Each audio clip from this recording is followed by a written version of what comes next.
జై శ్రీమన్నారాయణ. ప్రసాదం, దేవాలయాలలో ప్రసాదాలు పెడుతుంటారు. ప్రసాదం అంటే ఏదో తెలుసుకుందాం. మనం తినే అన్నానికి మరో పేరు సాదం. దైవ నివేదనకు యోగ్యమైన సాదం ప్రసాదం. ప్రసాదం అనే పదం సంస్కృత భాషలో ప్రసన్నమైన అనుగ్రహ రూపమని అర్థం. భగవంతునికి నివేదన భక్తి శ్రద్ధలతో కూడినదై ఉండాలి. ఆహారానికి భక్తి కలిస్తేనే అది ప్రసాదం అవుతుంది. ఏ విధంగా అయితే నీటికి భక్తిని జోడిస్తేనే అది తీర్థం అవుతుందో, అలాగే తీర్థము, ప్రసాదాలు అంటే దైవానుగ్రహాన్ని, తేజస్సును తమలో నింపుకున్నవని అర్థం.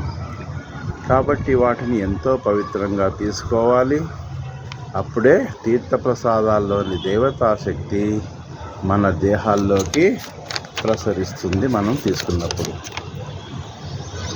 మట్టి బొమ్మల్లోకి, రాతి విగ్రహాల్లోకి దైవశక్తిని ఆహుత, సన్నిహిత, వ్యాపక అనే 3 విధానాల ద్వారా ఆవాహన చేస్తారు. రాగి తీగల్లోని కరెంటును ప్రసారం చేసినట్టు వాటి ద్వారా ఈశ్వర శక్తిని ఆ ప్రతిమల్లోకి ప్రవేశపెడతారు. అలా ప్రవేశించిన ప్రాణశక్తికి పోషణ కోసం నివేదన చేసిన వాటినే ప్రసాదాలు అని అంటారు. ఆ స్వీకరించిన ప్రసాదం వల్ల ఆత్మశక్తి బలపడుతుంది. ఏ విధంగా అయితే రాగి తీగ శక్తివంతమైన విద్యుత్ తీగలాగా అవుతుందో అలాగా. జై శ్రీమన్నారాయణ. రాచకొండ రామాచార్యులు.